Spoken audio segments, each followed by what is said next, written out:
On en a parlé un petit peu, vous avez peut-être vu dans les journaux, en tout cas des reportages sur l'expulsion de familles, des caravanes de Rosemont, la Malcombe. Voilà, aujourd'hui avec Rémi. Bonjour Rémi. Bonjour.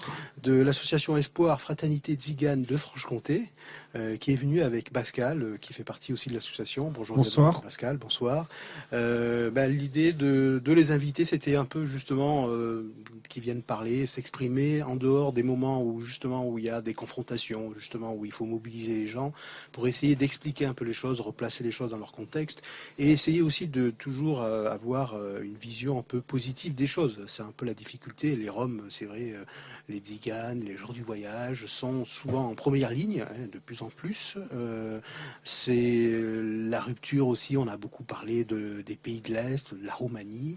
On en a beaucoup abordé. Alors on a fait quelques séries d'émissions, notamment avec l'association Fralip, entre autres, pour les Roms du Kosovo. On avait parlé aussi de la caravane de l'éducation, qui vient notamment dans la région pour apprendre aux jeunes gens du voyage, aux enfants avant qu'ils aillent au collège ou au lycée, avec des professeurs. Et donc aujourd'hui, on voulait donc inviter Rémi et Pascal de l'Espoir Fraternité Tzigane de Franche-Comté pour parler un peu de ce qui se passe et d'aujourd'hui à la Malcombe et un peu plus généralement autour des gens du voyage.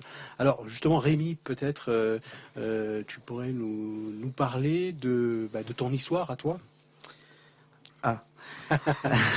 Par où commencer, c'est ça? Non, mais... En fait, moi, je suis issu de famille des gens du voyage. Et j'ai vécu dans mon enfance une discrimination.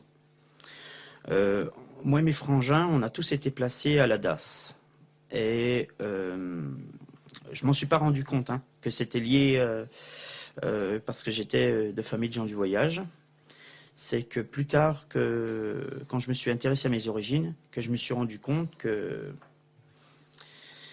y avait un petit souci, parce que j'étais pas le seul, quoi. J'ai pris conscience que toutes les familles du voyage que je connaissais là sur la région, on n'avait pas très... Au niveau de l'échelle sociale, on nous a bien scié des barreaux, quoi. Voilà, donc j'ai pris l'initiative de créer mon association pour défendre les droits des gens du voyage et aussi pour leur faire avoir des droits, parce qu'ils n'en ont pas beaucoup. Alors, voilà. Voilà pour l'introduction, on va dire. Pascal, peut-être toi, le lien justement avec les gens du voyage. Oui, alors moi c'est un peu différent que Rémi. C'est que je suis pas du voyage, je suis un gadjo. Je suis un gadjo, quoi. Par contre, voilà, il se trouve que Rémi m'avait contacté sur des problèmes à la fois de gens du voyage ou de familles roms sur des problèmes de logement et tout ça. Moi j'ai un passé et un présent politique et syndical. Et voilà, je me suis mobilisé, j'ai filé un coup de main comme j'ai pu et tout ça. Je dirais de la même façon que je l'aurais fait pour n'importe quel être humain qui se serait trouvé dans une situation de voir certains de ses droits bafoués, de se voir retrouver à la rue sans accès au logement, de se voir menacé d'expulsion. Et je l'ai fait, voilà, comme je l'aurais fait vraiment pour n'importe quel être humain, parce que sans être du voyage ou même sans être homme, après je fais partie de l'humanité. Je considère que tout ce qui peut toucher un être humain, quelque part me touche. Mmh. Alors justement, toi, après on demandera à Rémi, comment elle a évolué ta vision justement des gens du voyage par rapport à tout ce qui a pu avoir comme médiatisation, avec l'arrivée aussi de ce mélange de population et puis dans les médias de va-et-vient entre Roms, Tziganes, Gitans, gens du voyage. Je crois que déjà avant d'avoir connu Rémi, c'est déjà il y a quelques années, quand il y avait eu vraiment une campagne qui continue d'ailleurs, puisqu'en 2013 il y a eu il y a eu 2 fois plus d'expulsions en 2013 qu'en 2012 de campements roms, quand la presse a commencé vraiment à faire et une bonne partie des politiciens ont fait une véritable campagne contre les Roms et les gens du voyage, où j'ai quand même senti qu'il y avait un racisme et une discrimination, je dirais, insupportable, de s'en prendre comme ça à une partie de la population. Encore aujourd'hui, Pour prendre les Roms, les gens du voyage, c'est un peu parti, c'est encore à côté. Mais bon, il y a quoi, 15 000 Roms en France. Quand on essaye de faire croire que ce serait une cause de problème dans un pays qui a plus de 60 millions d'habitants, on marche sur la tête. Voilà. Alors on a vu quand même dans la façon dont les gens se mobilisent contre. On est monté dans les niveaux de discrimination, de violence aussi. Il y a eu des exemples à Marseille, il y a eu pas mal d'exemples aussi voilà, dès que les gens du voyage s'installent, c'est-à-dire on met forcément à côté illégalement. Il y a toujours des mots comme ça qui sont employés, qui reviennent, qui sont récurrents. Et on a l'impression quand même qu'il y a une montée, non, en pression un peu sur eux justement, et sur leur façon de vivre et sur. Je dirais qu'il y a une montée, enfin c'est un peu ce que je ressens, une montée du racisme en général, et qui peut toucher n'importe quelle population, qui touche les populations immigrées ou parfois même arrière-petits-enfants d'immigrés, qui peuvent toucher, et qui touchent aussi, alors il y a les Roms, il y a les gens du voyage, qui touchent.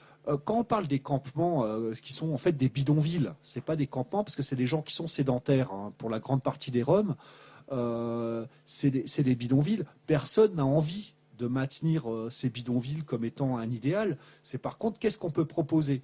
Est-ce que c'est des gens qui ont envie de vivre dans des logements normaux, qui n'ont pas envie de continuer à vivre dans des bidonvilles, pour ces campements-là. Mais je pense que c'est vraiment tout un discours démagogique qui du coup a des répercussions dans la société. C'est vrai qu'on a vu des scènes autour de Marseille, par exemple, qui ressemblaient un peu à des pogroms, où vraiment on va chasser des gens, des êtres humains qui sont pauvres. Voilà, parce que c'est pas des êtres humains normaux entre guillemets. Mais jusqu'où on peut aller dans cette aide et dans ces discriminations, ça peut faire très peur aussi quand on voit jusqu'où ont pu aller des haines racistes et nationalistes dans l'histoire de l'humanité, même récente, notamment en Yougoslavie.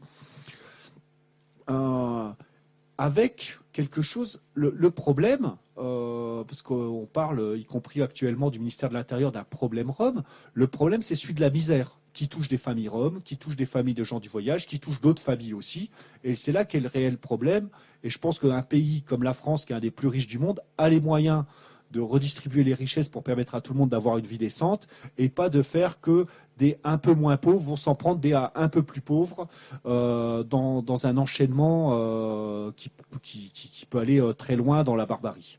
Oui, tout à fait. Alors toi, tu habites à Planoise. Justement, est-ce qu'on peut avoir un petit thermomètre justement de comment les gens du voyage qui sont à Planoise sont perçus, quelle vision on a, comment ils sont intégrés, c'est un peu un bien grand mot, mais... Sur le quartier, je ne vais pas dire qu'il n'y a pas de racisme, mais parce qu'il y a le quartier et après il y a la Malcombe qui est juste à côté. C'est vrai que quand il y avait eu une famille rome qui se retrouvait à la rue, la famille Alimanović-Okić, qui sont eux là des Roms de Bosnie, s'est retrouvée à la rue, il y a eu une solidarité d'habitants du quartier de toute origine en disant c'est inacceptable de voir des gamins à la rue en bas de chez nous, il faut leur trouver un logement. Après, pour les gens du voyage de la Malcombe, c'est vu, enfin, je le verrais comme un ghetto voilà, séparé du reste de la population. D'ailleurs, même quand on passe sur, je crois que c'est avenue François Mitterrand, que ça s'appelle maintenant, pour descendre en ville, il y a des murs de terre, ça se voit quasiment pas. 80 tonnes de terre. Voilà, je vais peut-être laisser Rémi en parler. Et c'est vrai qu'il n'y a pas on peut se croiser au supermarché, tout ça, mais c'est vu comme une ville dans la ville, séparée du reste de la ville. Mmh. Oui. Y compris des habitations les plus proches. Et d'ailleurs, il y a aussi, ça Rémi en parlera sûrement beaucoup mieux que moi, aucune ou quasiment aucune activité sportive, culturelle, d'aide pour les enfants et tout ça, proposée aux gamins ou aux adultes qui vivent sur le terrain de la Malcombe. Faut pas déconner, Pascal. Tu parles de gens du voyage. C'est pas comme si tu parlais de bisontin, quoi. C'est un petit peu inférieur, quoi.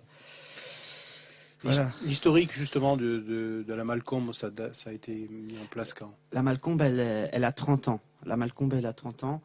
Au départ, la Malcombe, ça partait d'un beau projet. Hein. Moi, j'ai la vidéo quand ça a été créé, il y avait un éducateur, une assistante sociale, il y avait quelque chose qui était fait pour suivre ces familles. Il y avait un projet en tout cas. Oui, il y avait un projet. À l'heure actuelle, de nos jours, la Malcombe, elle a été réduite de 60, elle est passée de 60 places à 22 places. Moi, j'ai jamais connu d'assistante sociale ni d'éducateur. Le souci, c'est que là, heureusement, la dernière fois, on se retrouve avec 13 caravanes qui étaient sur un terrain illégal sur le parking des boulistes, là. Le souci, c'est que si 13 caravanes créent un problème comme ça, qu'est-ce que ça va être cet été quand il va y avoir les missions, des gros passages, les grands passages qui vont passer. Ouais, qui s'arrêtent ici avant de descendre dans le sud de la France. Voilà, on a un réel problème de place. Et là où il y a mensonge, c'est que la ville fait croire elle fait ce qu'elle fait pour aider ses populations. Mais en fait, sur la Malcombe, ce ne sont plus des gens du voyage qui y vivent. Oui, parce que là, il faut le dire un petit peu. Les gens qui sont à la Malcombe ne voyagent plus. Ce sont des gens très pauvres. Ils n'ont pas l'argent pour voyager. Et les gens qui sont à la Malcombe sont des gens qui sont là-bas depuis presque 25 ans. Donc là, on se retrouve avec des populations qui sont sur la Malcombe. Et il suffit qu'il y ait des gens du voyage qui ne puissent pas rentrer à la Malcombe, une ou deux caravanes, ils sont obligés de se mettre sur un terrain illégal. Ouais. Et oui. Et là... Alors c'est vrai que le terme aussi, gens du voyage... C'est un terme qui va bientôt changer. Ouais, ah oui. Cette année, normalement. D'accord, parce que ça dit tout et ça dit rien. Je suis absolument d'accord. Ça correspond aussi, c'est vrai, à un fait que effectivement c'était des nomades, mais comme tu le disais Rémi, il y en a beaucoup qui aujourd'hui sont quand même sédentarisés, on le voit par exemple sur Arles ou d'autres endroits, oui. ou même à Besançon. Arles, c'est les Gitans. C'est les Gitans, voilà. Donc là aussi, mais qui sont sédentarisés. Ils sont sédentarisés ici aussi, qui vont à l'école. D'ailleurs, c'est un peu ce que tu disais un peu dans des reportages qu'on a pu voir, c'est que c'est pour certaines familles, les enfants étaient scolarisés, donc il y a avec une grande assiduité. Parce qu'on dit souvent qu'il n'y a pas la volonté de vouloir s'intégrer, vouloir participer, et là on se rend compte que voilà, il y a. Oui. C'est même ce qui m'a brisé un peu le cœur dans tout ce qui s'est passé, c'est que j'avais cette famille là qui mettait tout son cœur à scolariser ses gosses, parce que pour eux c'est très important. Parce que ces familles-là se sont rendues compte que c'était important de savoir lire et écrire pour l'avenir de leurs enfants. Parce qu'ils ne veulent pas que eux, qui ne savent pas lire, que ça leur arrive à leurs enfants. Donc, Madame Simonin, qui fait l'école aux enfants du voyage, nous avons été avec elle profondément dégoûtés de tout ce qui s'est passé ces dernières semaines au mois de décembre. Ça a été quelque chose de très très dur, physiquement même. Voilà. Bon, là on est reparti sur de nouveaux projets, mais je peux vous dire que ça a été dur, quoi. Voilà. Ça a été dur. De déconstruire comme ça toutes des choses qui se mettent en place avec les instituteurs, quoi, avec un suivi, un suivi, voilà, des gens qui sont prêts à mettre en place des choses, à travailler. Puis les parents étaient volontaires, puis les gosses demandent que ça. On dirait presque, vous savez, comme dans les pays du tiers-monde, là, les gosses, on dit qu'ils veulent aller à l'école, mais c'est exactement ça. Nos gosses du voyage, ils veulent aller à l'école. Ils sont tout contents. Puis là, on a la ville qui met du leur, qui fait tout pour que ça se fasse pas, quoi. À la Malcombe, ils peuvent pas recevoir ces familles parce qu'il n'y a pas de place. Et est-ce que justement, Pascal, au niveau de la mobilisation de Planoise, les gens par rapport à ça, comment les gens se sont mobilisés, les Byzantins justement? Est-ce que là aussi il y a une désinformation, une malinformation sur ce qui est la réalité des choses? Alors, je crois qu'il y a toujours une différence entre les gens qui vivent concrètement et ce qui est un peu plus loin. C'est vrai que quand il y avait cette histoire de la famille Alimanović-Okić qui était dans la caravane, pour les habitants de Planoise, ou pour une grande majorité des habitants, D'ailleurs, ne savaient pas forcément qu'il s'agissait d'une famille rome.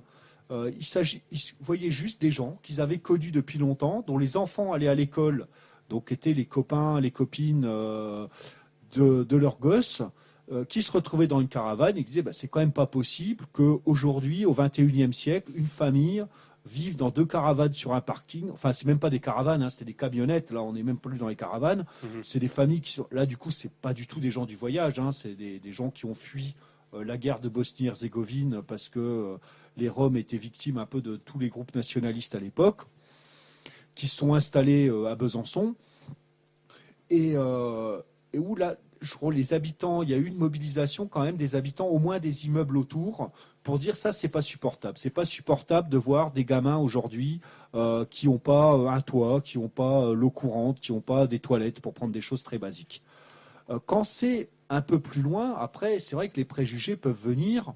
Des choses qu'on entend sur tous les Roms sont comme ça, alors que il y a plusieurs millions de Roms en Europe. C'est comme si on dirait les Français sont comme ça, les Alsaciens sont comme ça. Et la Malcombe, par contre, elle est vraiment, je dirais, elle est à part. Elle est à part du reste de la ville. Hein, elle est vraiment coupée.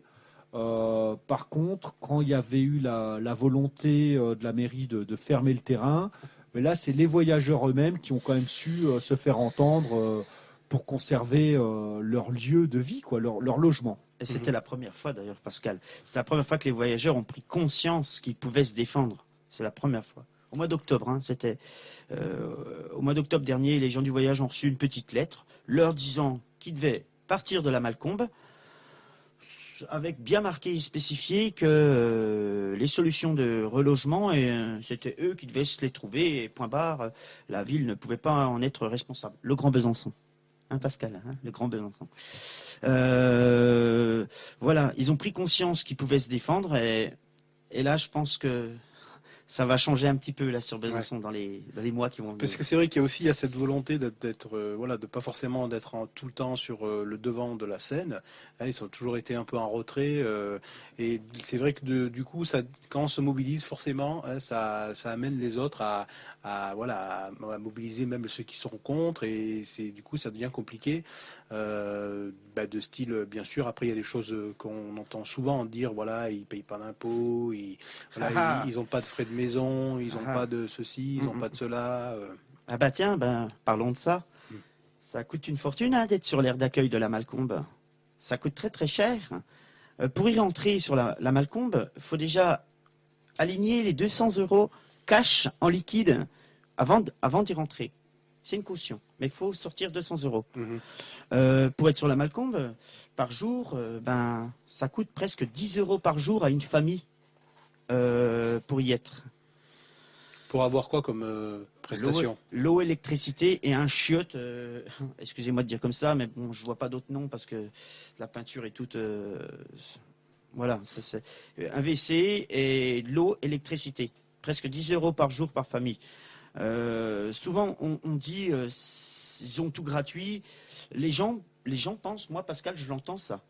Les gens, ils pensent que la Malcombe est un endroit gratuit pour eux. Alors que non, pas du tout. À l'heure actuelle, à la Malcombe, il y a 2 familles avec des enfants. Ils n'ont pas d'eau et d'électricité. À l'heure actuelle, ils ont froid, les gosses. Pourquoi? Parce que la ville, la Grand Besançon, ne leur a pas mis l'eau, électricité. Ils n'ont pas pu aligner les 200 € en liquide. Les chèques sont interdits. Ils n'ont pas pu aligner les 200 €. Ces 2 familles-là, on est en hiver, elles n'ont pas droit à l'électricité. Alors que,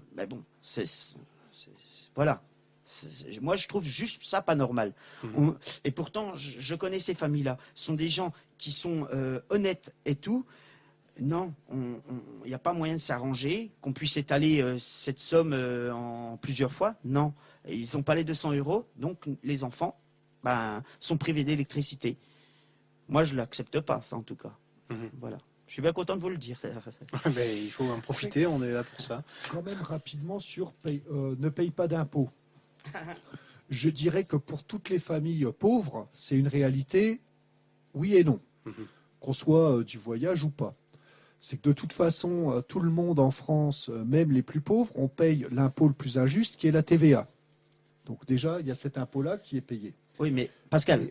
Attends, j'ai pas fini. Ouais, vas-y. Bon, alors après, quelqu'un qui est au RSA, qui soit du voyage ou pas du voyage, bon voilà, il y a un moment, de toute façon, il n'y a pas de sous, donc on ne paye pas d'impôts. Par contre, quelqu'un qui est du voyage et qui aurait des bons revenus parce qu'il fait du commerce, lui, il va payer ses impôts. Par contre, il y a quelque chose qu'on voit pas, c'est ce qu'il n'y a pas aussi en aide sociale. Voilà. C'est que Rémi disait, bon, en gros, 300 € par mois pour être sur le terrain de la Malcombe, pour l'eau, l'électricité. Il y a parfois des traites à payer pour la caravane, donc ça peut être même plus élevé qu'un logement HLM, mais les gens du voyage n'ont pas le droit à l'APL. Voilà, c'est un exemple qui fait que finalement, mais au contraire, il y a moins de droits. Oui, il y a moins de droits. Ils n'ont pas les APL, ils n'ont pas la reconnaissance de leur caravane comme un domicile, une maison. Normalement, il y aurait une loi qui serait déposée au mois de mai par le député Dominique Rimbourg. Moi, j'espère beaucoup là-dessus parce que ça pourra beaucoup aider ces familles qui sont de revenus modestes, qu'ils aient droit aux APL comme tout Français.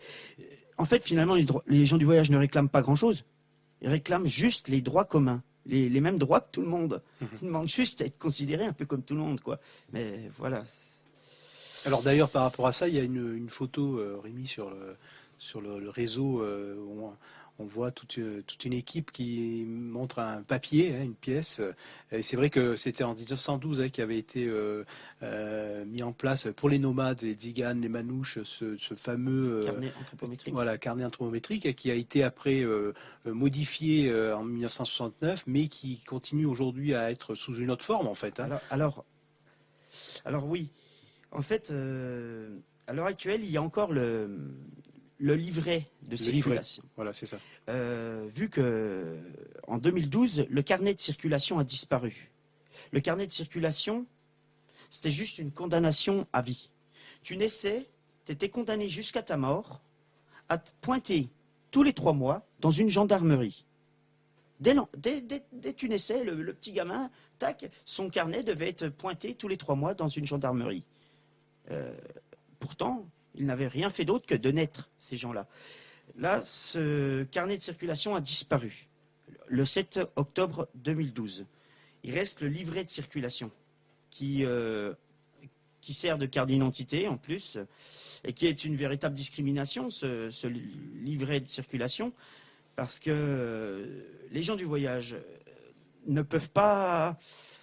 s'ils veulent des crédits, ils vont aller dans une banque avec leur livret de circulation. Tout de suite, ça va être une discrimination. Ça va pas être possible, quoi. Ils sont obligés d'aller à l'étranger et de faire des crédits revolving. Voilà, c'est plus compliqué pour eux, quoi. Et ouais. Ils n'ont pas accès à la carte d'identité. Voilà, ils demandent juste les droits communs.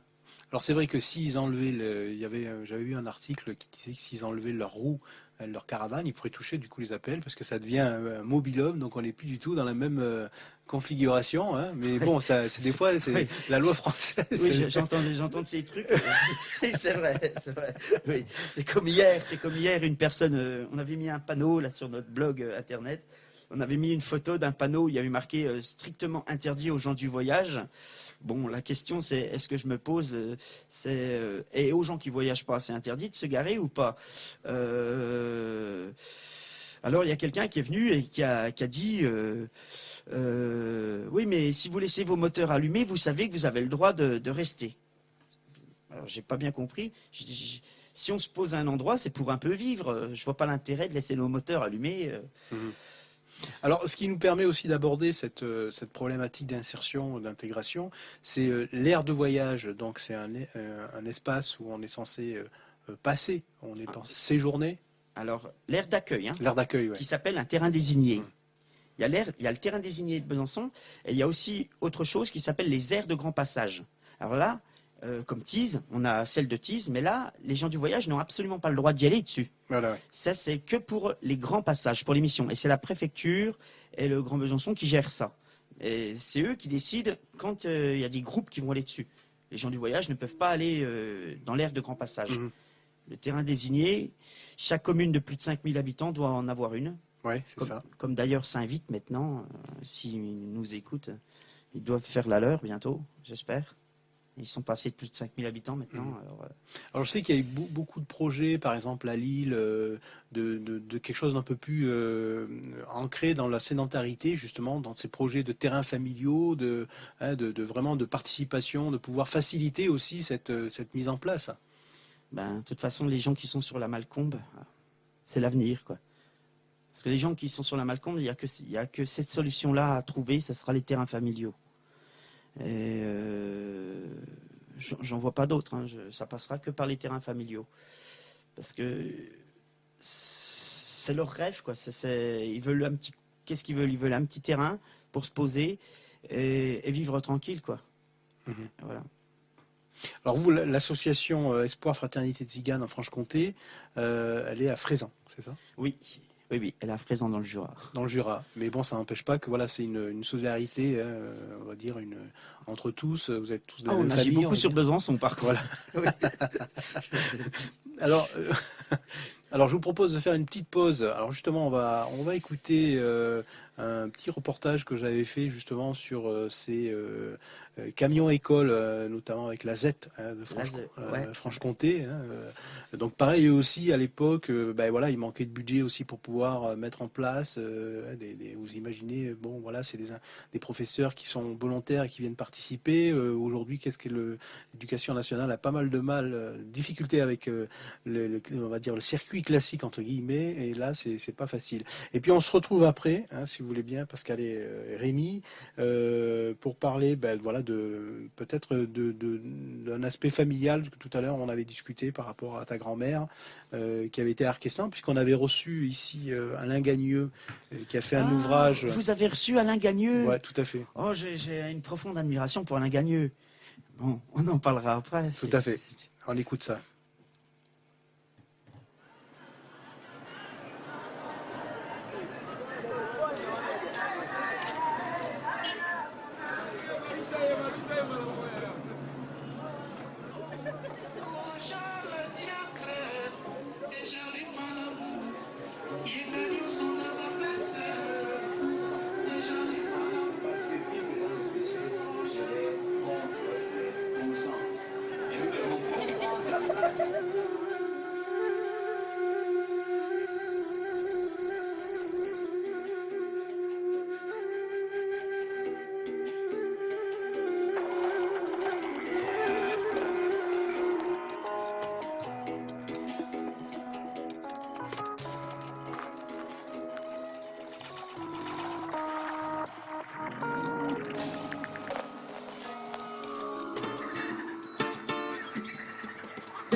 Maintenant, c'est impossible d'être voyageur. C'est très très difficile pour eux d'être voyageurs et de ne pas savoir lire. Il y a même une maman qui nous disait son fils ne pourrait pas reprendre le métier du papa s'il n'avait pas un minimum de connaissances. Un jour, tu pourras écrire ton prénom tout seul. Tu vois, ça vient tout doucement. Je ne sais pas lire, je suis con. C'est de la lecture ce qu'on fait là.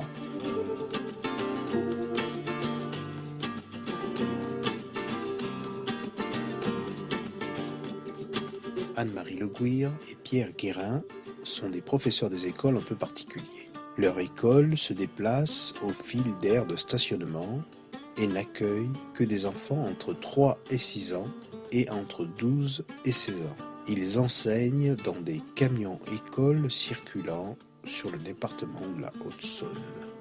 Promouvoir la scolarisation des enfants du voyage en collaboration avec les familles, les écoles publiques et privées, et défendre le droit à l'école tout en favorisant l'insertion.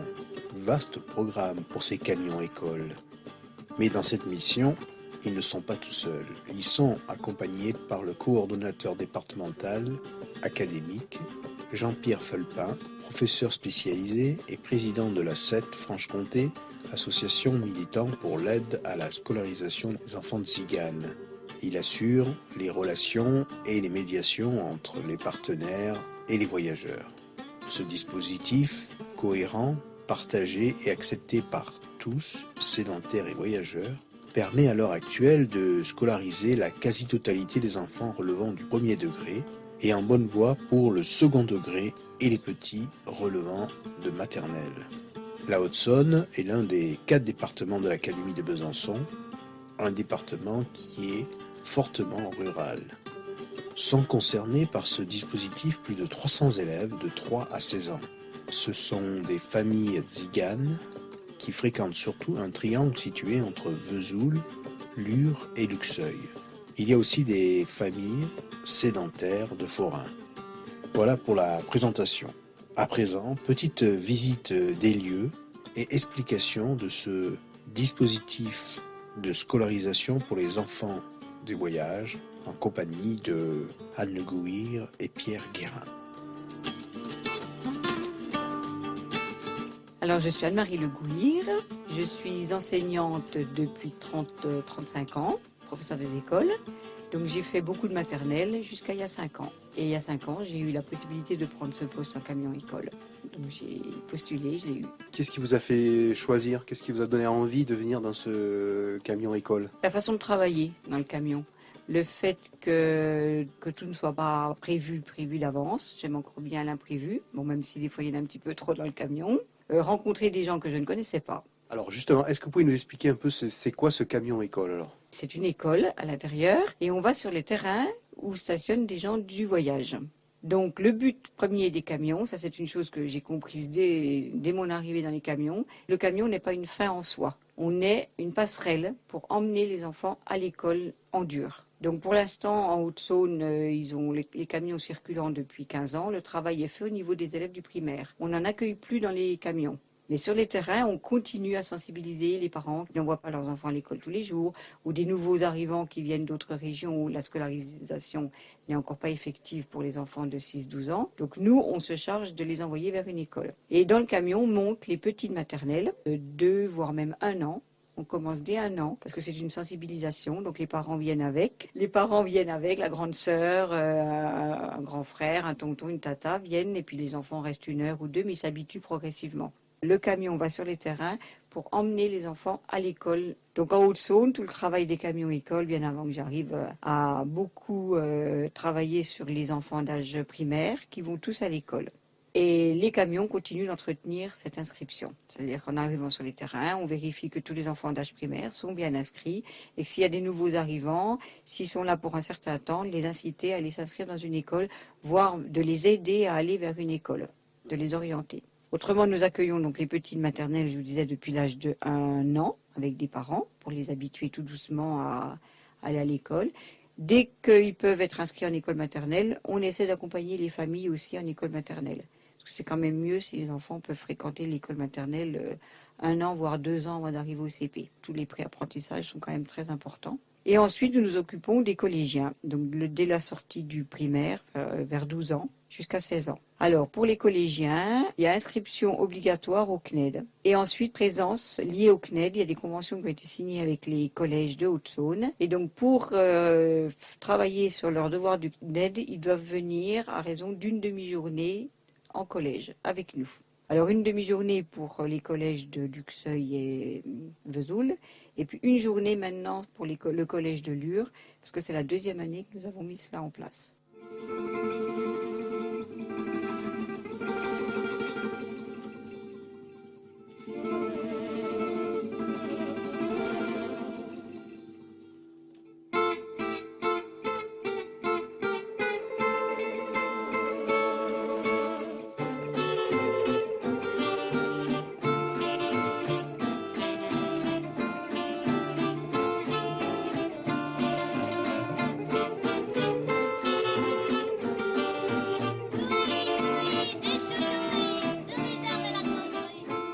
Comment vous établissez les rendez-vous, le calendrier, est-ce qu'il y a, vous définissez longtemps à l'avance les points de rendez-vous avec les parents, les enfants? Sur les terrains ou dans les collèges? Sur les terrains. Sur les terrains, on essaie d'avoir un emploi du temps un peu régulier, mais c'est en fonction d'eux aussi. Ils savent que tous les lundis, on vient à tel endroit, tous les lundis après-midi, on sera là, voilà. Mais on peut changer. en fonction de notre emploi du temps, si on a des impératifs pour aller quelque part, et puis en fonction de leur mouvement à eux. Si on doit aller tel jour sur un terrain avec il n'y a plus personne, on va sur un autre terrain où il y a du monde. Mais d'une semaine à l'autre, on leur dit, on revient la semaine prochaine, tel jour. Donc ils sont informés, en fait, c'est vous qui leur dites, bon voilà, la semaine prochaine, on va revenir. Mais ceux qui sont pas au courant, comment vous allez les informer de la présence de ce camion école? S'ils sont pas au courant, ça veut dire qu'ils sont pas sur la région. Donc ils savent quand ils arrivent sur le terrain, quand est-ce que le camion va venir, s'ils veulent y venir. De même qu'ils peuvent être accueillis au collège. Ils demandent. De toute façon, il y a des personnes sur les terrains désignés, il y a le gardien qui renseigne automatiquement sur la scolarisation possible, tant au niveau primaire que collège. Le gardien fait bien le suivi aussi de tout cela. Puis quand existe en fait ce camion école? Donc Pierre Girin, je suis enseignant donc, dans le camion école depuis 10 ans. Mais le premier camion date de 92. Donc il a été mis en place sur la Haute-Saône où tous les enfants n'étaient pas du tout scolarisés. Ils étaient ignorés des écoles. Donc on accueillait tout le monde, de 1 an jusqu'à 16 ans, quoi. Et puis petit à petit, on a mis en place donc ce dispositif passerelle vers les écoles et les collèges. Alors est-ce qu'on vous demande un travail particulier justement du fait que vous êtes une passerelle? C'est plus pour donner un statut d'élève déjà aux enfants qui n'ont pas de cadre scolaire. Donc le camion école, c'est le premier cadre. Comment c'est perçu par les parents quand est arrivé ce camion école? Est-ce que ça a été facile qu'ils viennent? Il a fallu un apprivoisement réciproque, on va dire. Et maintenant, ils sont ravis. Ils sont ravis, les enfants sont tout contents de venir dans le camion pour commencer les apprentissages. Alors, est-ce que vous avez suivi une formation spécifique? Parce que comme par exemple les professeurs qui interviennent dans le cas du RASED, par exemple, c'est des professeurs spécialisés. Est-ce que vous par rapport au fait que vous intervenez sur un public particulier, vous avez une formation particulière? Moi, j'ai ce diplôme d'enseignant spécialisé, mais les enfants n'ont pas plus de difficultés que d'autres. Simplement, ils n'ont pas été scolarisés quand ils avaient pile 6 ans, par exemple. Donc, ils ont un retard dû plus à un manque de fréquentation scolaire qu'à une déficience, oui. Alors, souvent, est-ce que vous avez aussi un rôle un peu social? Je pense que les parents doivent à un moment donné aussi vous solliciter pour autre chose qu'un peu plus que le professeur. Oui, on répond au France Télécom, on remplit l'EDF, et puis aussi tout ce qui est lié à l'école. Toutes les circulaires qui peuvent arriver quand il y a des réunions, quand il y a des demandes, les parents viennent nous voir pour savoir ce que demande le directeur, la maîtresse, comment on va régler la cantine. Voilà, tout ce qui est lié à l'école vient aussi beaucoup par le camion. Oui, oui. Mmh. Alors, depuis les 10 ans, comment ça a évolué ce camion école? Qu'est-ce que vous avez apporté comme modification, qu'est-ce qu'il y a eu comme changement? C'est-à-dire qu'il y a eu l'évolution du fait qu'au début, on accueillait tout le monde. Maintenant, on a fait la passerelle avec l'école. Donc, tous les primaires vont systématiquement dans les écoles de secteur. On ne les prend plus du tout dans le camion. Et maintenant, on fait le même travail avec les collèges, de les accompagner au collège. Donc, c'est une évolution, je trouve, qui est saine, parce que le but des camions, c'est pas de pérenniser une scolarisation sur les terrains, mais vraiment de les amener à l'école. Alors, au niveau financier, comment vous êtes aidé? Comment ça fonctionne en fait le financement de vos postes et le financement du camion école? C'est-à-dire on a des postes éducation nationale, on est issu de l'enseignement catholique, mais on est payé par l'État. Et tout ce qui est carburant, matériel pédagogique et tout, on a des subventions du Conseil général de la Haute-Saône et de la DRAS au niveau régional. Vous êtes donc c'est une association?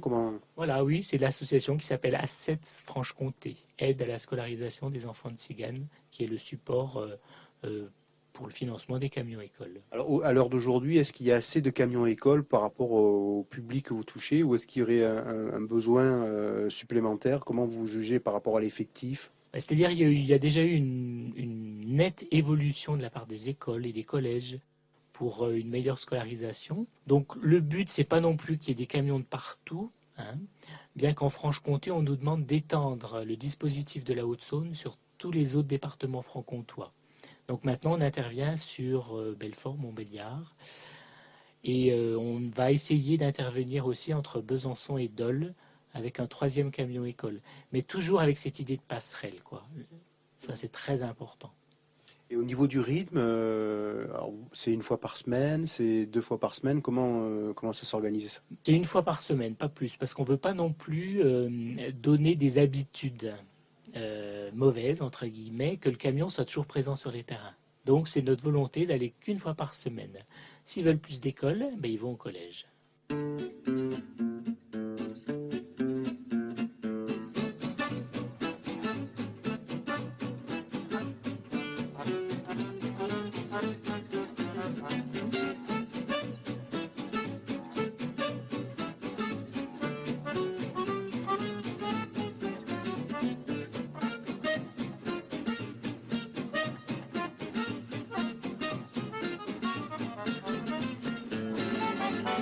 Est-ce qu'on peut faire une visite là? Est-ce que vous pouvez me décrire un peu comment ça fonctionne quand vous vous mettez en place pour l'école? Qu'est-ce qu'on peut trouver? Alors, derrière cette porte-là, c'est ma cabine. Donc, elle est fermée pendant le temps de classe. Et c'est mon bureau, la porte. Parce que vous êtes aussi chauffeur. Oui, on est aussi chauffeur du camion, on va sur les terrains, oui.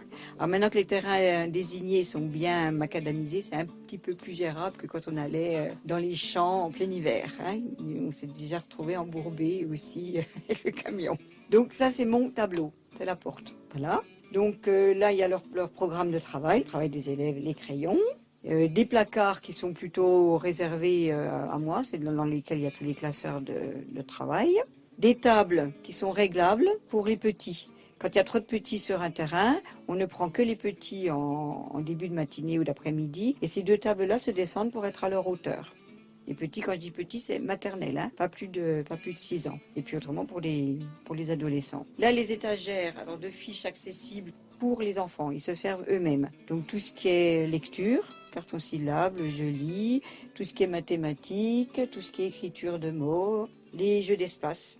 L'espace, c'est quelque chose de très important à travailler avec les enfants du voyage. De toute façon, tout ce qui est lecture, écriture ne se met pas en place. C'est tout le travail d'espace qui doit se faire en grande section de maternelle, moyenne section.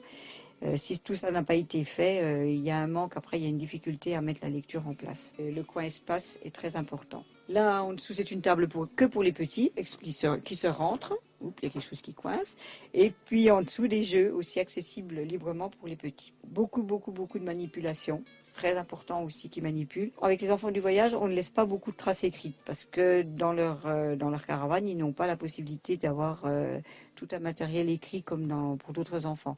Donc ils gardent leurs fichiers, leur cahier dans notre camion, mais il y a beaucoup de manipulations, beaucoup de choses qui, s'ils ne ramènent pas la caravane, c'est pas grave. Voilà. Là en dessous, c'est encore un coin pour les petits, avec un emplacement pour l'informatique. Une boîte aux lettres, c'est très important aussi pour la boîte aux lettres parce qu'ils communiquent d'un terrain à l'autre.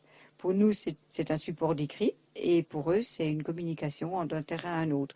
Donc quand ils montent dans le camion, ils vont très souvent voir s'ils ont du courrier dans la boîte aux lettres. Vous faites office de facteur aussi. Voilà. Et puis je passe à mon collègue quand j'ai des lettres pour lui, je lui donne pour qu'il mette dans sa boîte aux lettres. Voilà. Bon, là, il y a un placard de rangement. Ici, les photos. Un rayon aussi très, très fréquenté, surtout par les plus grands, qui sont venus parce qu'il y a beaucoup d'histoires là dans les photos. Les photos sont là depuis le début du camion par l'enseignante qui a commencé. Et donc, même les parents viennent toujours voir les photos de leurs petits. Des anciens élèves qui sont maintenant parents se retrouvent dans le camion.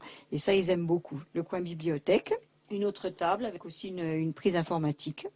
Voilà, des sièges, des petits sièges pour les petits, des sièges plus grands pour les plus grands. Aujourd'hui, quelles sont les difficultés auxquelles vous êtes confrontés? S'il y en a? C'est la fréquentation plus régulière au collège, quoi. Pour l'instant, c'est 3 heures par semaine, 6 heures à l'heure. Mais bon, on aimerait qu'ils fréquentent beaucoup plus le collège, qu'ils soient peut-être inscrits dans une classe de collège sans forcément suivre tous les cours. Il faut inventer des choses, en fait. Il faut inventer des choses qui n'existent pas encore. Et c'est quoi qui fait le frein, en fait? Ils ne voient pas l'intérêt d'aller au collège. Déjà, parce qu'ils sortent du primaire, ils savent lire, ils savent écrire. Pour eux, ça suffit. Ils ne veulent pas en faire des avocats, comme disent les parents. Hein. Donc, ils ne voient pas trop l'intérêt aussi de faire de l'histoire, de la géo, des sciences, Non. Mais bon, comme l'école est obligatoire jusqu'à 16 ans, c'est important qu'on arrive à les motiver, quoi. Des parties du programme peuvent être sont adaptées en fonction justement de la culture, pour essayer de les intéresser un peu plus. Pour l'instant, non. Mais on pourrait peut-être leur permettre de suivre, par exemple, de la musique, des cours de sport, où là, il n'y a pas besoin d'avoir un acquis en français important. Donc, je pense qu'on va y arriver petit à petit, quoi. Mais il faut du temps, comme tout. Il faudra du temps.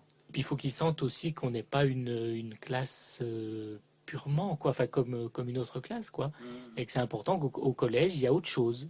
Et c'est d'où l'intérêt d'aller au collège, quoi. C'est de faire autre chose que dans le camion. Est-ce que c'est pas un peu frustrant pour vous justement d'être juste une passerelle? Est-ce que non? Ah non, pas du tout, au contraire. Non, parce que quand même, on y croit à l'école quand même.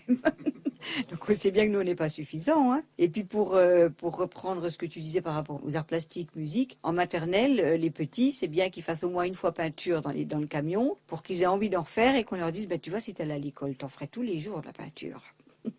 Donc tu vois, à l'école, c'est beaucoup mieux. Tu pourrais jouer dans le sable, tu pourrais jouer dans l'eau, dans le camion. Tu vois, on peut jouer avec l'eau ici.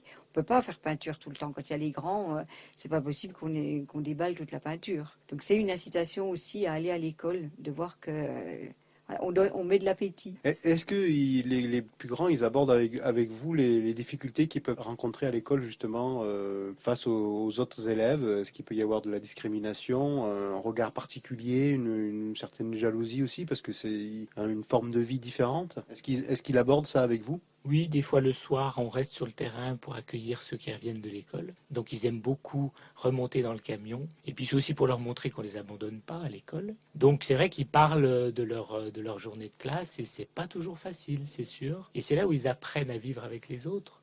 D'où l'importance d'aller à l'école aussi. Lieu de socialisation. Mais c'est sûr que c'est pas simple. C'est pas simple. Il y a un professeur qui est relais quand même là, à l'école avec vous ou... Mais il y a le coordinateur. Jean-Pierre Felpin, donc sur la Haute-Saône. Autrement, si les écoles nous appellent, on arrive, quoi. Il n'y a pas de souci. Nous, on va dans les écoles pour leur expliquer aussi le fonctionnement des gens du voyage. Parce que des fois, pour les enseignants, c'est un peu surprenant. Moi, je me souviens quand j'étais en école normale, des enfants qui viennent un mois, ils disparaissent, ils reviennent 2 mois plus tard.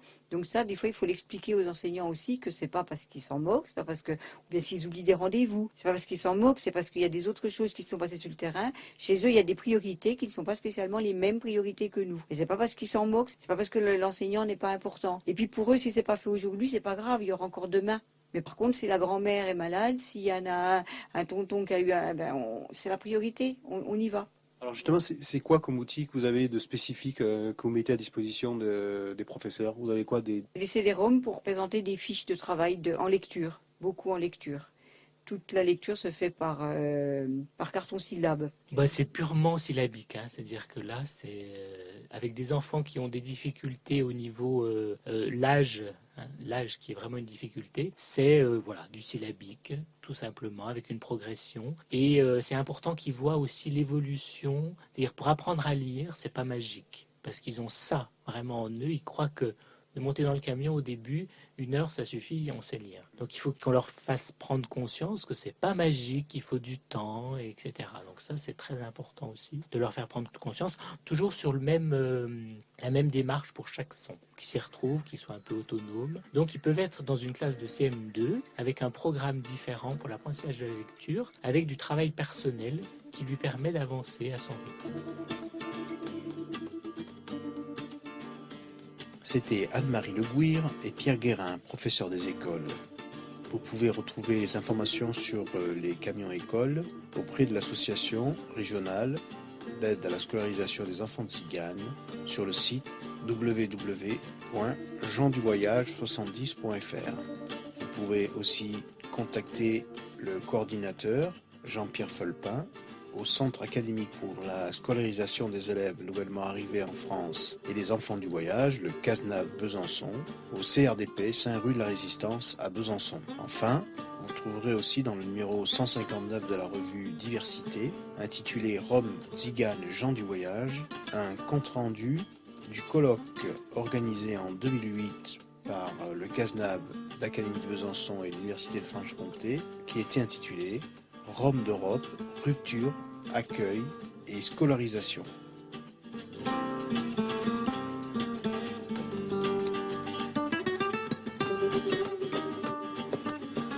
Vous êtes bien sur Radio Campus 102.4, campusbesançon.fr, sur l'émission Gacha en Baka. Pega.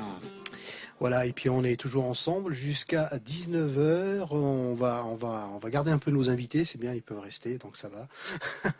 18h avec donc Rémi et Pascal de l'association Espoir et Fraternité Tzigane en Franche-Comté. On abordait donc la problématique voilà de la Malcombe Rosemont. Là, c'était tous les dispositifs qui sont mis en place justement pour essayer d'accompagner la scolarité des gens du voyage, pour dire aussi qu'il y a une volonté et qu'il y a un besoin aussi, comme tout le monde, comme tous les enfants, d'aller à l'école, de pouvoir avoir aussi un diplôme, pour pouvoir avoir accès à un métier. Et puis, donc avec Rémi, tout à l'heure, on parlait de sa grand-mère qui avait été internée à l'époque à Arquesnan, puisqu'on avait invité il y a quelque temps Alain Gagneux qui est parti dans une autre région, et c'est bien dommage, et qui avait sorti un bel ouvrage dont on l'avait invité, puis on l'avait présenté à la bibliothèque d'Arquesnan. Donc justement, avec Rémi, on voulait évoquer un peu ce passage-là de l'histoire de la Franche-Comté, un passage que pas tout le monde connaît, malheureusement. Non, pas tout le monde connaît. C'est bien dommage d'ailleurs. Oui, la saline royale d'Arquesnan, qui est le fleuron de la Franche-Comté, qui est notre beau symbole, a servi de camp de concentration de 1941 à 1943.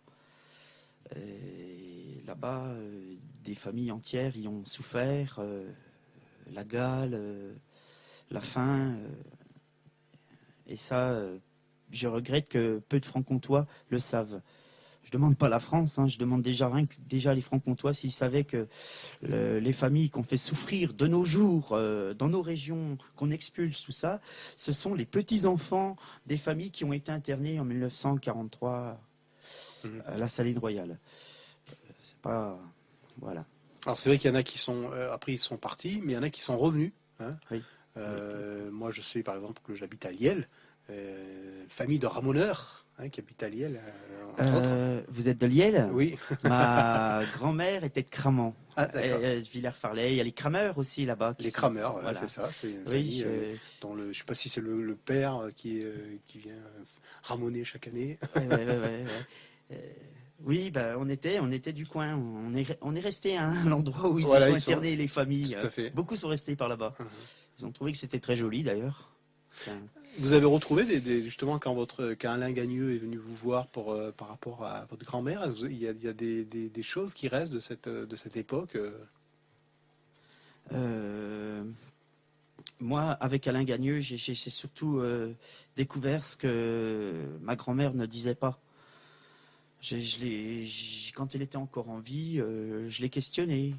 Elle en parlait comme ça, mais chez les gens du voyage, il y avait comme une peur que de nouveau ça revienne. Ah oui. Donc dès le début, ça a été vraiment une volonté d'oublier tout ça, et comme si que ça n'avait pas eu lieu. Moi, je sais que ma grand-mère, elle n'aimait pas du tout en parler, et les anciens avaient vraiment une impression, parce que le truc, c'est qu'ils n'ont jamais su pourquoi on les a mis là-dedans, et on s'est encore jamais excusé. L'internement n'a pas été reconnu, il n'y a pas eu d'excuse encore là-dessus. Et moi, je sais que ma grand-mère, elle l'avait jamais su. Tout ce qu'elle a compris dans son esprit, c'était la guerre. Elle a compris qu'on les a mis là-dedans parce que c'était la guerre, c'est tout. Voilà tout ce qu'elle a compris.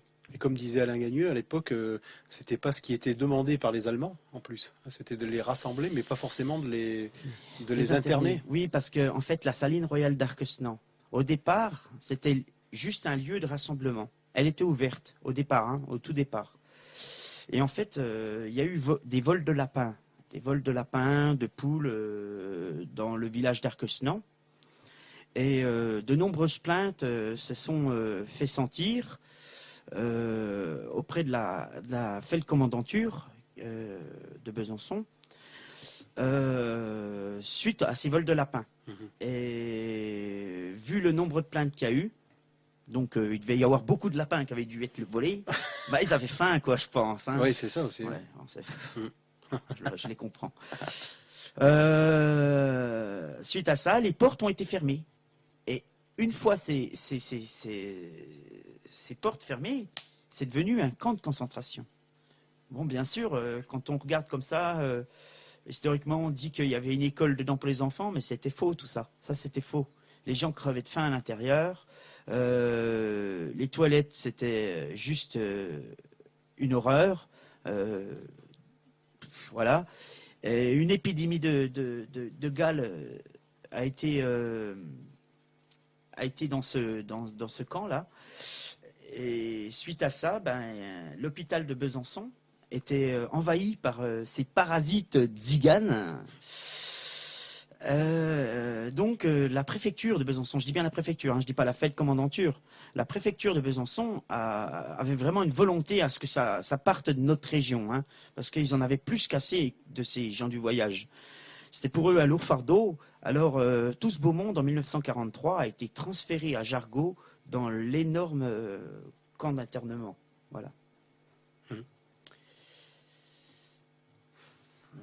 Est-ce que tu étais au courant, toi, Pascal, par exemple? Alors, pour la saline d'Arquestan, oui, j'en avais entendu parler. Il y avait eu une exposition sur les camps d'internement de Tziganes il y a quelques années à la citadelle de Besançon. Après, de façon plus générale, c'est la situation, le génocide des Roms et Sinti, dont j'avais lu quelques bouquins,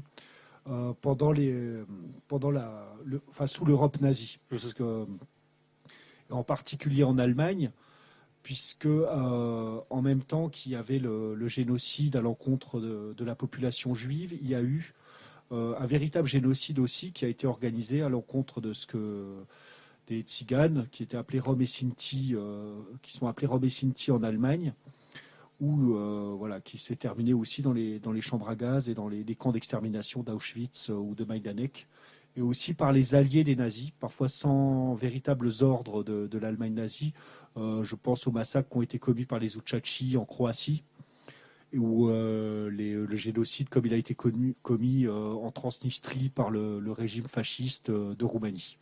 C'est vrai qu'il y a un livre aussi qui est assez intéressant de Jacques Zigo sur les barbelés oubliés par l'histoire aux éditions Valada. Donc il rend compte, mais là c'est plutôt une émigration, alors que Alain Gagneux a vraiment raconté, a collecté la parole et l'a retranscrite. Un beau travail. Un beau travail sur cet enterrement des nomades donc à Arquesnan. Et aujourd'hui il y a une petite stèle, on va dire une stèle en tout cas, mais en tout cas rien qui parle, qui aborde cette histoire même si c'est une période, c'est quand même de 41 à 43. Donc ça fait quand même une période assez longue sur un lieu qui était quand même pas chauffé, il y avait des problèmes sanitaires, alors ils arrivaient quand même un peu à s'échapper, mais oui, il y a eu des évasions. Des évasions, comme on dit, mais ils revenaient de toute façon parce qu'il y avait la famille qui était là. Ouais. Donc c'est surtout parce qu'il y avait pas de quoi se laver, pas de quoi se nourrir. Et puis la saline n'était pas aménagée comme elle est aménagée aujourd'hui. C'était plutôt courant d'air. Les espaces courants d'air, c'était pas évident, quoi. Donc là, j'ai appris par Rémi qu'il y aurait une manifestation qui aurait lieu en avril, le 12 avril, par justement l'association Intermède Géographique qu'on avait eu l'occasion d'inviter, comme Pauline, où 2 plasticiens sont invités à faire une œuvre. Donc il y a un plasticien et un créateur sonore, et qui vont présenter cette œuvre avec toute une série de manifestations. Donc on aura l'occasion d'en reparler. C'est bien que la Saline décide de faire quelque chose qui a une ampleur assez importante, puisque je me rappelle quand nous on avait fait cette rencontre avec Alain Gagneux, on l'avait fait à la bibliothèque, on l'avait pas fait dans la Saline. Donc voilà, c'est bien à un moment donné qu'on parle de ça et qu'on fasse pas comme quand il y a le Tour de France. Tout à l'heure, t'en parlais, Rémi, effectivement. On voit bien d'ailleurs l'hélicoptère. Chaque fois, il y a une espèce de zapping. Il y a des territoires à Besançon qui n'existent plus pendant le Tour de France. On les a oubliés. Et ça, c'est pas facile, ça, j'imagine aussi. Et dans ton association, vous avez et vous apportez de l'aide. Est-ce qu'il y a aussi des moments importants aussi de festivités, de choses comme ça aussi? En fait, c'est C'est ce que j'essaie de faire. Ouais, c'est pas évident dans C'est le ce que contexte. j'essaie de faire. Ouais. Je sais que pour Noël, là, j'ai lutté tout ce mois de décembre, c'était très difficile. J'avais prévu de faire un arbre de Noël à la Malcombe. J'ai pas pu le faire. Mais j'ai quand même décidé d'offrir des sacs avec des mandarines, des chocolats, des Pères Noël à chaque enfant de la Malcombe et à tous les enfants du voyage. Donc je me suis ramené avec mes sacs et puis j'ai offert les petits Pères Noël en chocolat à chaque enfant. Oui, j'ai des projets pour la Malcombe, des projets un petit peu plus joyeux, un petit peu plus... qui me tiennent à cœur. Franchement, c'est ça. Là, actuellement, on a un petit projet, c'est une caravane bibliothèque. Et on voudrait faire, dans cette caravane, mettre des bandes dessinées, des choses que les enfants puissent avoir accès un petit peu à la culture, quoi.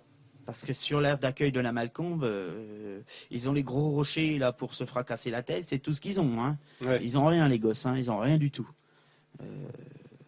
Voilà, nous... Est-ce que par rapport à ça, tu as des besoins ou faut profiter, peut-être passer une annonce ou je Ah sais bah oui, pas, si quelqu'un aurait une vieille caravane, une vieille camping, quoi. Oui, on recherche. Si quelqu'un a un vieil camping qui sert plus à rien au fond de son jardin, bah on est preneur. Si quelqu'un a des bandes dessinées qui ne se servent plus, on est preneur aussi. Voilà. Et puis, par contre, vous pouvez suivre un peu tout un peu l'histoire des gens du voyage de Besançon sur notre page Facebook qui s'appelle Les gens du voyage de Besançon. Les gens du voyage de Besançon. Aussi D'accord. simplement que ça. Voilà. Voilà, il y a toute l'actualité. Ça parle, ça raconte un peu le... Est-ce qu'il n'y a pas trop de gens qui vous agressent? Non, ça va? Si, ça quand m'arrive. même. Ouais. Oh, bah, j'essaie de zapper ça. J'ai eu, il n'y a pas longtemps, une personne qui est venue et qui me dit dégagez de la France. Bah, je lui ai dit mon pauvre garçon, je suis peut-être plus français que toi. Bon, j'ai vu tout de suite qu'il était Front National, tout ça. Mais bon, je zappe vite ça. Ça, je zappe vite. Mais je me dis, il y a plus de gens qui encouragent sur cette page que de... Quand même. Ouais. Voilà. D'accord. Oui. Ça y est, une mobilisation quand même, une prise de conscience aussi, j'imagine. Oui, mais ça n'existait pas avant sur Besançon. Il n'y avait pas cette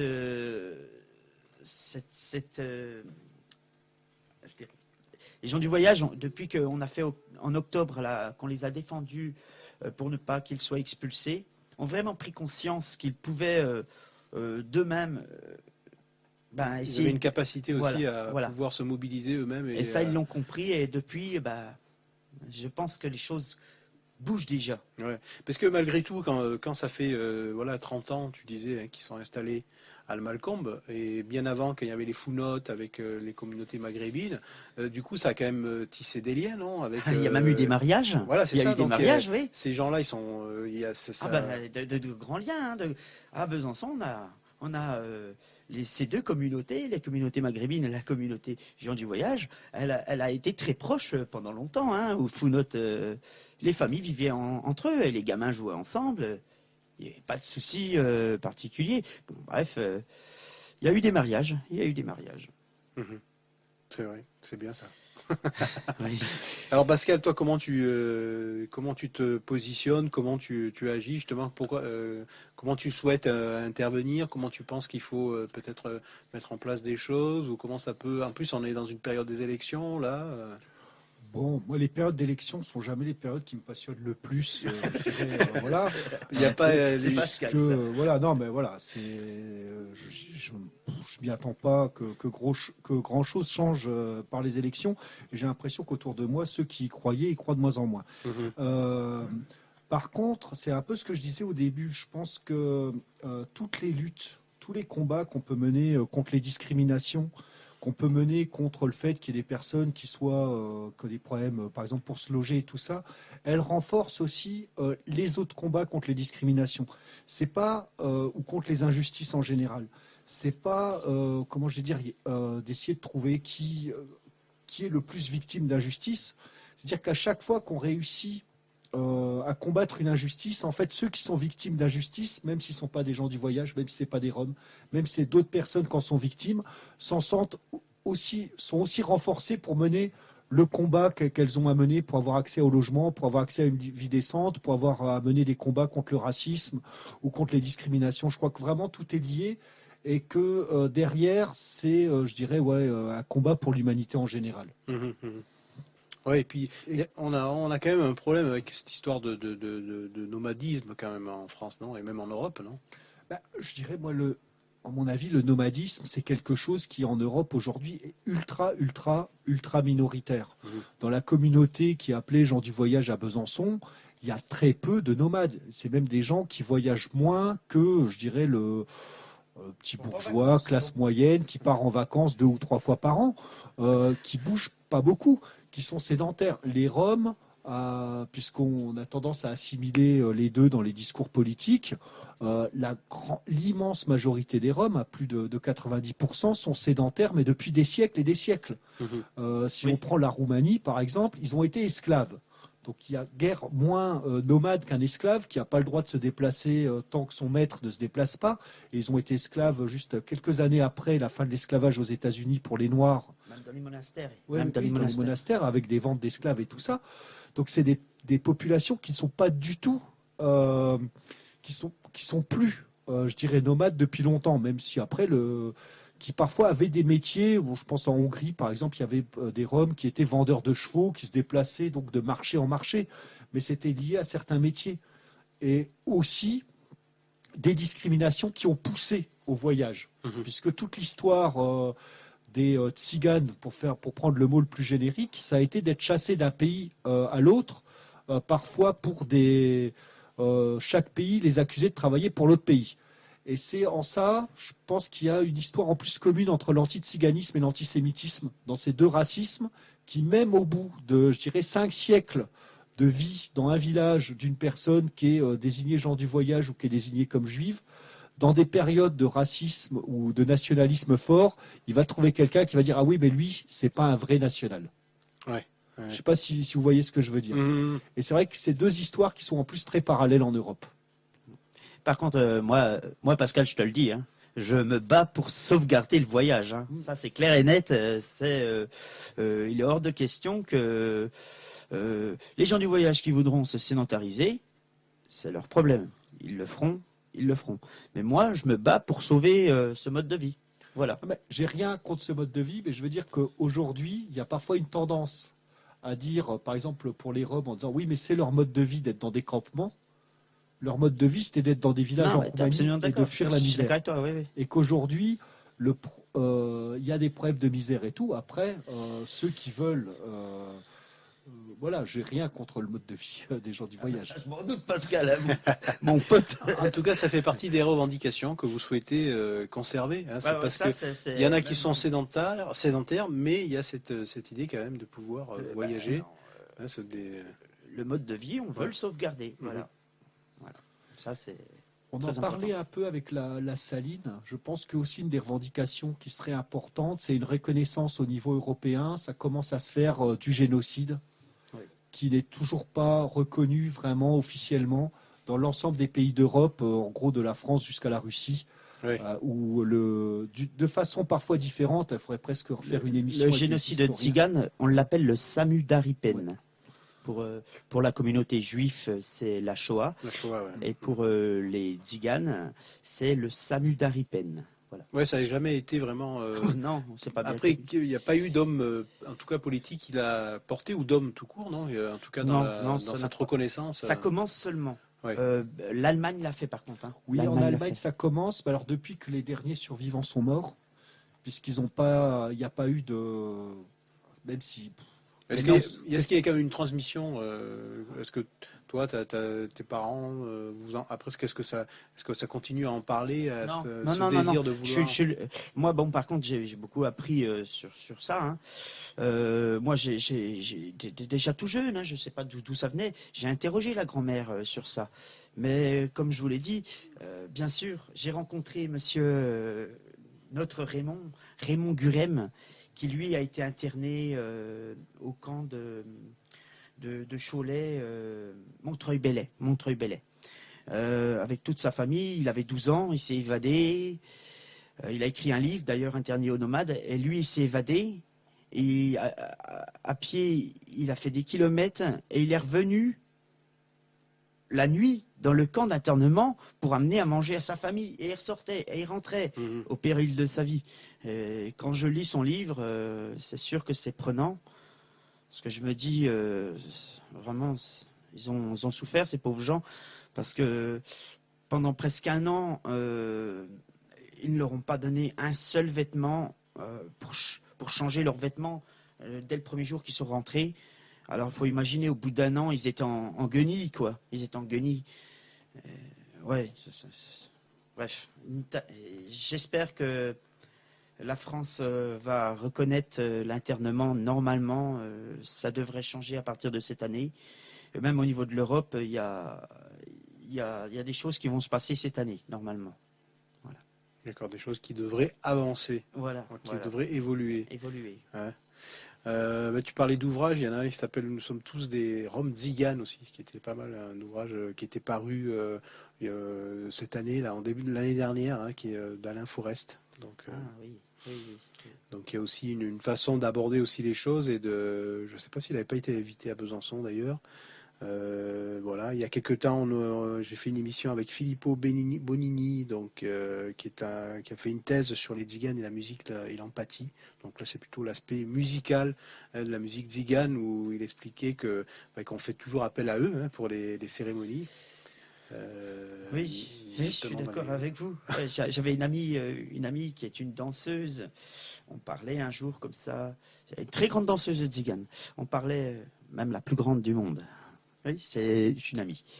Je parlais avec elle et c'est vrai que elle n'a pas eu de problème pour trouver du travail, hein, parce on l'appelle pour danser les belles danses tziganes, tout ça.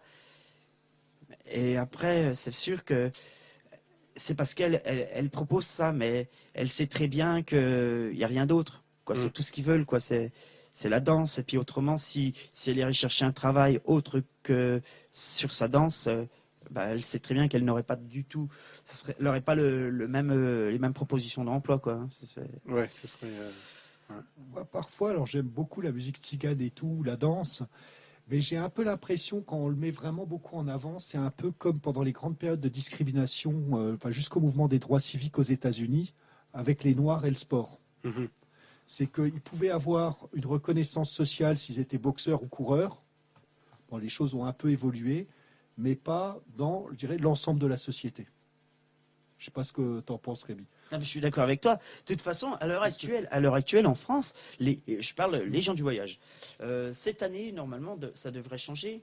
Comme on parlait du nom, là, les gens du voyage. Déjà, nous, les gens du voyage, avons fait une proposition pour que ce nom n'existe plus. On devrait s'appeler les Français itinérants. Français itinérants.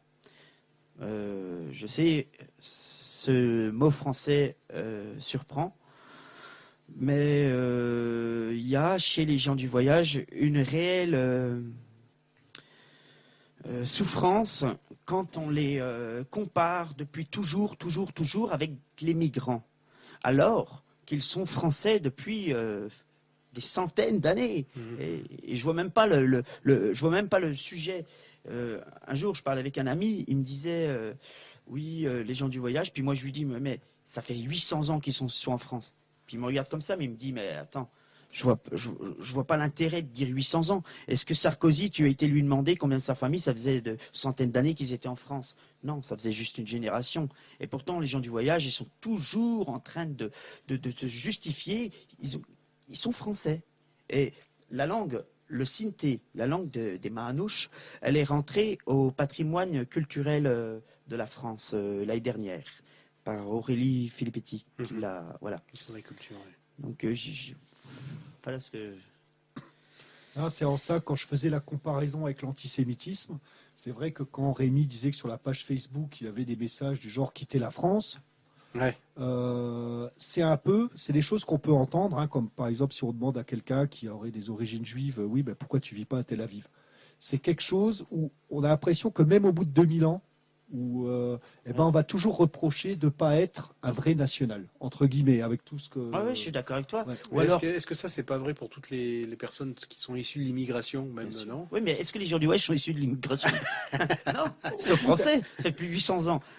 Je dirais oui et non. Oui pour les enfants, petits-enfants. Après, pour l'instant, il y a eu un racisme très fort, par exemple, contre les Italiens ou contre les Belges il y a 100 ans. Aujourd'hui, on reproche rarement à quelqu'un qui a un arrière-arrière-grand-père belge d'être d'origine belge. C'est ça que je veux dire, c'est que dans la durée, même dans la plus longue durée, on va toujours mettre en avant cette spécificité. Je suis d'accord avec toi. Quand Je dirais que c'est sur des siècles et des siècles. ouais. On parle de 800 ans, quoi. Moi, je parlais de Parce Raymond. que de 800 ans, grosso modo, je dirais qu'il n'y a que des immigrés en France. Je parlais de Raymond Guren tout à l'heure, qui a été interné au camp de Montreuil-Bellay. Lui me racontait quelque chose d'assez intéressant. Il me disait, avant que sa famille connaisse l'internement, ils n'avaient même pas conscience que les Français, il y avait des gens contre eux, tout ça, parce que eux, ils étaient, comment qu'on dit, c'était des montreurs de cinéma. Ils arrivaient dans les villages où c'est que bien souvent, je parle de ça en 1930, 20, dans les années 20, les gens étaient un petit peu, ils sortaient pas trop de leur village, ils voyaient jamais. Et quand les gens du voyage arrivaient avec leur fameuse boîte magique qui emmenait des films, ils leur amenaient un petit peu de culture. Et après, on les a internés. J'ai voulu comprendre la vision qu'avait Raymond Guren. Est-ce qu'il avait de la haine? Est-ce qu'il leur en voulait? En fait, Raymond Guren n'en veut à personne. Juste... il a été très clair quand il explique son internement.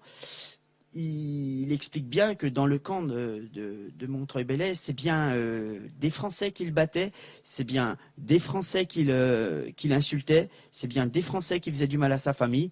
Et il n'a pas vu d'Allemands. Hein. Il n'a pas vu d'Allemands dans le camp. Voilà. Dans les camps d'internement, il n'y en avait pas. Et d'ailleurs, je crois qu'ils ont été fermés en 1946. Ouais. Donc après la libération. Une année après. Voilà. Oui, c'est vrai. Et je voulais quand même dire quelque chose sur le racisme vraiment très fort qu'il peut y avoir contre l'ensemble des Tziganes. C'est récemment, il y a eu toute l'histoire de l'enfant blond en Grèce. Ah oui. C'est quand même une histoire hallucinante. C'est bon, il y a eu un raid de police dans un campement tzigane en Grèce et on a trouvé une fillette blonde. Et la presse de toute l'Europe quasiment, c'est allé jusqu'aux États-Unis, s'est mis à chercher à qui ces méchants Roms avaient volé l'enfant. Pour la faire cuire dans la glaise. Finalement, ils se sont rendus compte que c'était effectivement une fillette Rom qui avait été laissée par sa maman qui ne pouvait pas la nourrir et qui était une immigrée, je crois, de Bulgarie, qui s'était retrouvée en Grèce au moment de l'accouchement.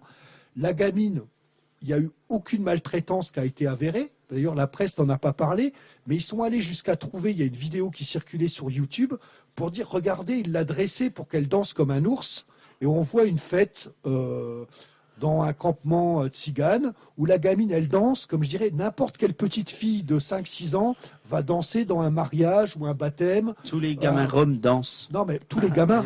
Tous les gamins, Voilà. oui, mais tous les gamins roms. Non, mais là, dansent. c'est vraiment la gamine C'est la base même de leur culture, hein, la danse. qui danse, mais c'est vraiment, je crois qu'on prendrait n'importe quelle vidéo de souvenirs de mariage chez n'importe quelle famille, on trouverait exactement la même. Et en même temps, en Irlande, on a aussi retiré des enfants de famille parce qu'ils étaient blonds, qui étaient dans des familles roms. Et là, on s'est aperçu qu'en plus, c'était les enfants de la famille. Et c'est pour montrer jusqu'à quel point ça peut aller, alors qu'on sait que la génétique, il y a des tas de surprises. Et que oui, il y a des gamins qui sont blonds et qui sont roms. Mais ça, et c'est vraiment des très vieux trucs sur les Roms qui enlèvent les enfants, etc.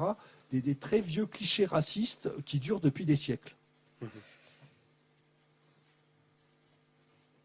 Rémi, est-ce que tu as des enfants? Ah, non, Pas j'ai encore. pas d'enfant. Non. D'accord. Parce que j'aurais bien aimé savoir justement comment ça se passait pour ces enfants qui sont à l'école.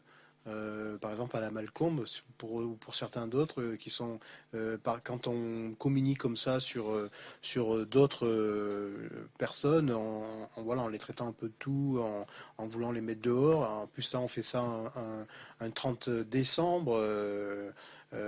Comment eux ils le vivent aussi, parce qu'eux ils continuent à être là, ils continuent à rencontrer les autres, à croiser les autres. Pour revenir sur ce mois de décembre, on avait affaire déjà à un groupe vraiment très attachant. Moi, en tout cas, je me suis très attaché à eux. Les gamins d'une gentillesse comme c'était pas permis, qu'offraient des mandarines aux flics le jour de leur propre expulsion, et des petits cafés aussi. Hein. Bon, bref.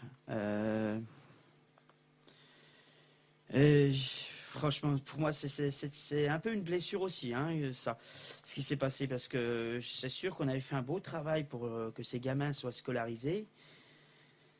Et j'ai des groupes, j'ai eu deux familles qui sont reparties, alors qu'ils avaient envisagé de rester plus par ici. Et pour moi, c'est comme un échec, quoi. Et je sais que c'est pas dû aux gens du voyage, hein. Je sais que c'est pas dû à eux. C'est bien dû à ce manque d'intérêt ou de mépris, hein, voire de mépris, parce que il y a un peu de mépris là-dedans. On ne s'y intéresse pas du tout aux gens du voyage. Bien sûr, ils n'ont pas la carte électorale. Ils n'ont même pas la carte d'identité. Ce sont des sous-français. Il n'y a pas longtemps, Mandela est mort. On parlait de l'apartheid. Je m'excuse, hein, mais je le dis. Hein. Elle existe encore en France. Il n'y a peut-être pas eu de Mandela en France pour le dire, mais les gens du voyage, ça fait plus de 100 ans là, qui vivent une réelle discrimination. Ils n'ont pas les mêmes droits que les autres Français. Ils n'ont pas les mêmes droits. Ils n'ont pas les droits communs.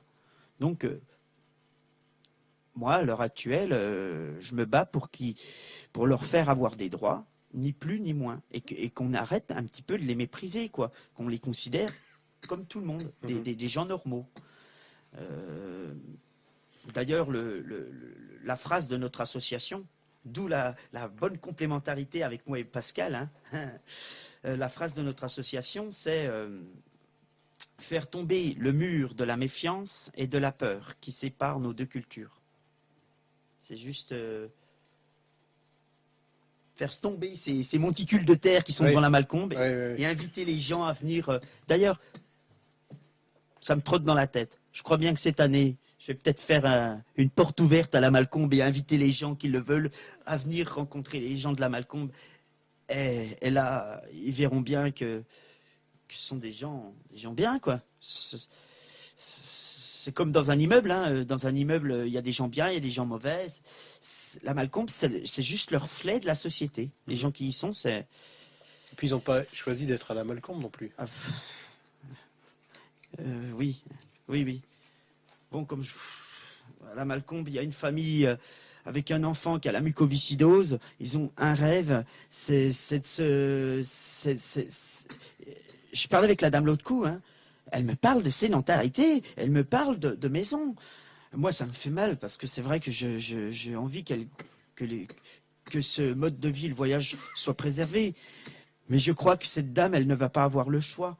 Elle va devoir, parce qu'elle a un enfant qui a la mucoviscidose, elle va devoir partir de la Malcombe. Parce que la Malcombe, toutes les voitures, les caravanes sont quasiment entassées l'une sur l'autre.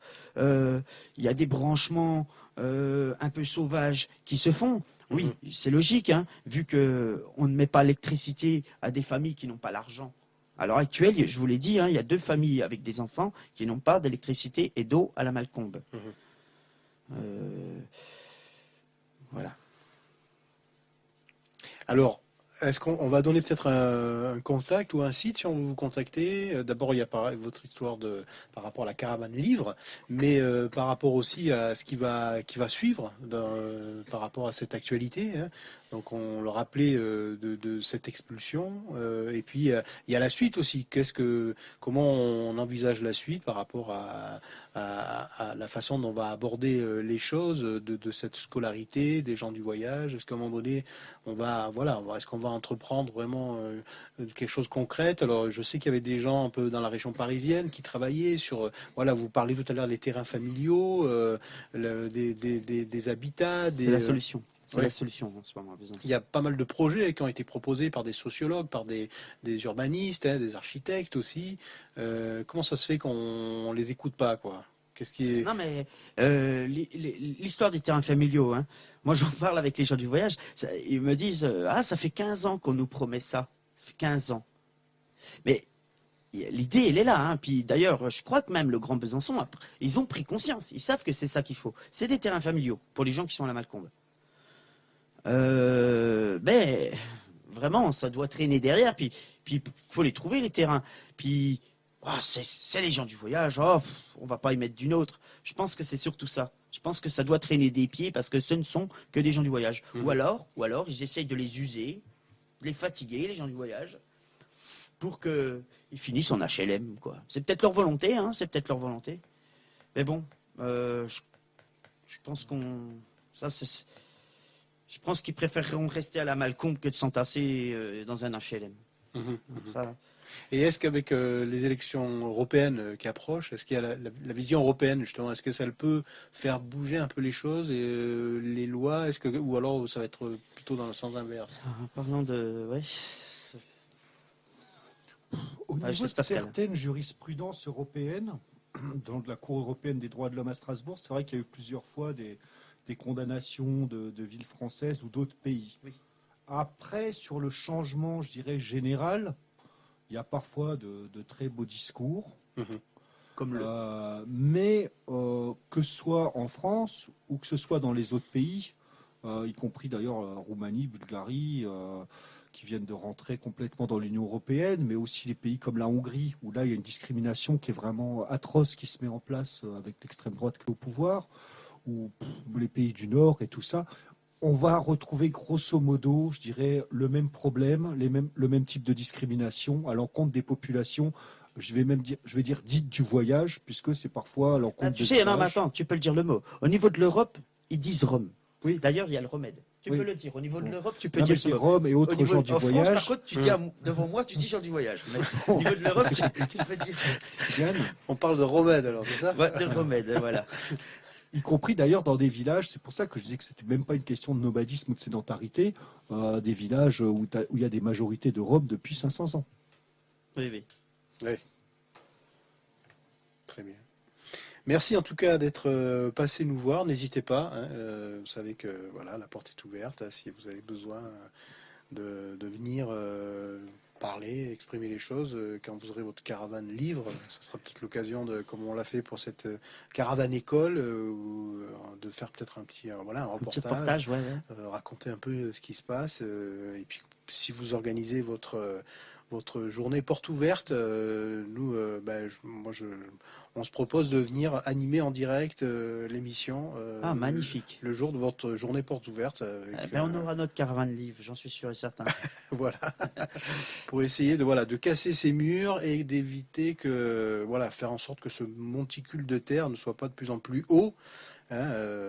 Ces ghettos qui sont créés, qui sont mis en place, voilà. Alors je sais pas comment par rapport aux médias, les autres médias, est-ce qu'il y a par exemple une prise en considération, une façon d'aborder les choses un peu différente du fait que les médias de Besançon, je parle. Oui, l'Est républicain. De très bons journalistes, très bons journalistes. Comment dire, Pascal, il y a eu une sensibilité là, Moi, je dirais que c'est aussi un peu le fait d'être organisé. C'est que généralement, quand les articles, là je parle vraiment au niveau national, parlent des gens du voyage, ils entendent ce que disent les autorités, ce que dit la préfecture, ce que dit la mairie. Parfois, ils interviewent vite fait deux voisins, donc bon, et ils font un article que là-dessus, et souvent basé sur des préjugés. Et là, le fait d'avoir commencé à organiser des gens du voyage, ça permettait que ce soit les personnes elles-mêmes qui s'expriment. Et déjà, il y a des journalistes qui se sont rendus compte que les gens du voyage sont capables de s'exprimer, sont capables d'avoir des revendications, sont capables de dire ce qu'ils ont envie de vivre. Et ça change aussi le regard. Voilà, je pense qu'il y a de ça aussi. Tout à fait, d'accord. Merci à vous. On va se quitter sur un petit extrait, tiens, avec Alain Gagneux, sur Chronique des jours immobiles, les nomades internés à Arquesnan en 1941-43. C'est un ouvrage qui est paru aux éditions L'Harmattan. Espoir et fraternité tzigane de Franche-Comté avec le président Rémi Viennot. Merci et Pascal. Donc la page, on mettra un lien sur votre page. Les gens du voyage de Besançon sur Facebook. Les gens du voyage de Besançon sur Facebook.